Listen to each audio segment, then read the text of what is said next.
For this technique to work, you need a water-based marker and regular glue. I use drawing chalks to add the color after the glue dries. When you draw with glue over the top of water-based marker, the glue absorbs the color as it dries. Once the glue dries, you can add color with chalk to the spaces that were left behind.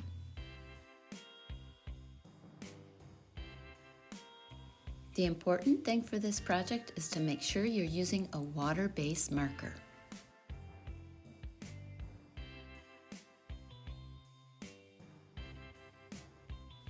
You want to use a marker that has enough ink or juice and that you're making a nice wide line.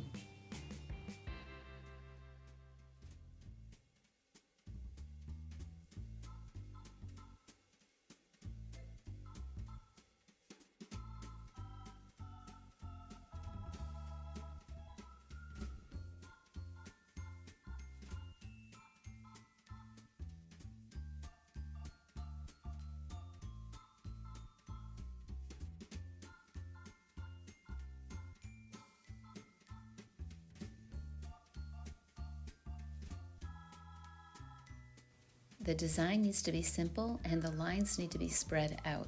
If you have too many details and the lines are too close together, when you add the glue, everything just runs together.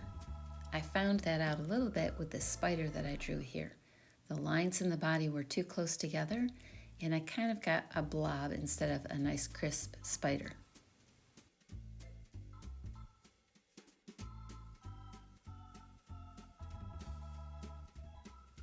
Next, I'm going to get my glue.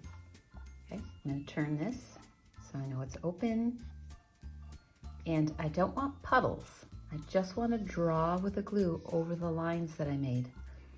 There's a lot of lines here, so I'm going to probably start and turn the paper so that I'm not worrying about putting my hands in the glue.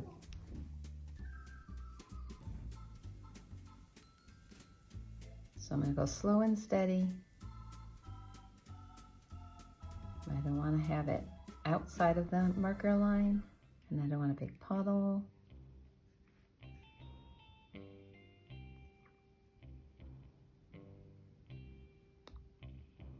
You can see why you're not going to be able to have small details because glue makes a thick line. So I wouldn't be able to make something really teeny tiny with this. Okay, so I'm going to just turn it a little bit to keep my hands out of the glue.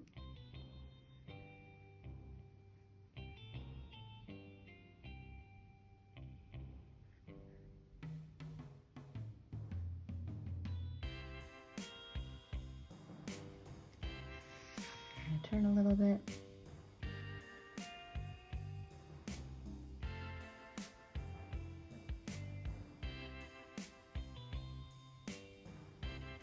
And I want to step a line and kind of putting the nose down a little bit like that and kind of ending it. A little technique.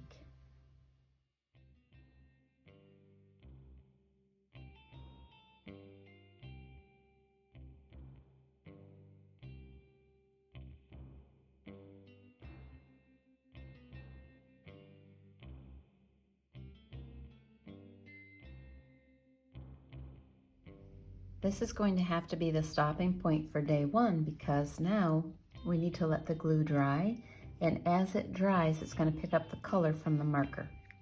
So this is going to have to go on the drying rack carefully, and you can see in this one that I did with a black marker, water-based marker, the glue picked up the color. And you can definitely tell where it was drier, it's more gray, and where I had a nice dark line. So you want to make sure you have a marker that's nice and juicy, that's going to give you a lot of ink on the paper for the glue to pick up. It's very important when we start to use our colored chalk to not create a lot of dust. We're not going to blow on the paper or shake our paper. And these drawing chalks are actually really nice because they don't create a lot of dust. You're going to want to start with the lightest colors. You can always go darker, but once you've used a dark color, it's very hard to add light colors on top.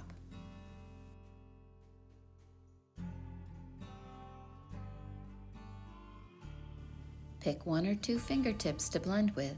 Our goal is to create an artwork without creating a mess.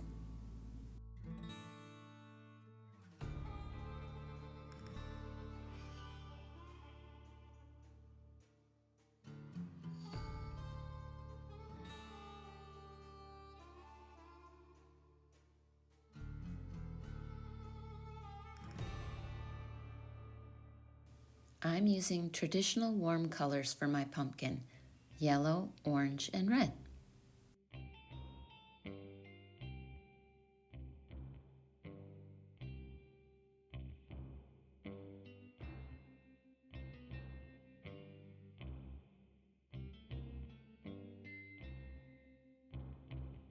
When I add a darker color close to the glue lines, it helps to make my pumpkin look more three-dimensional.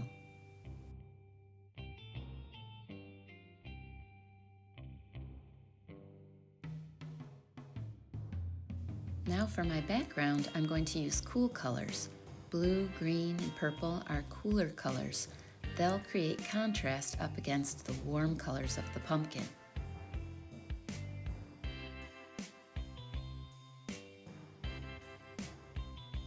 I tried this technique with several fall themes. For this leaf, I started with a red marker.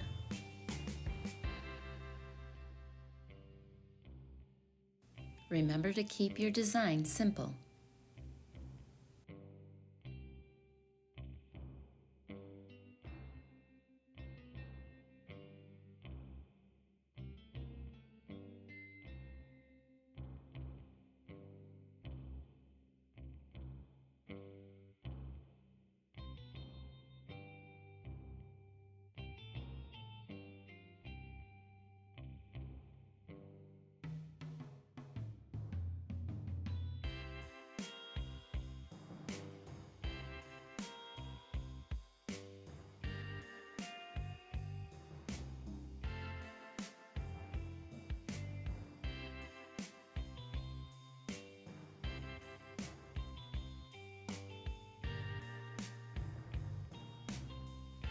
So here are my finished fall designs.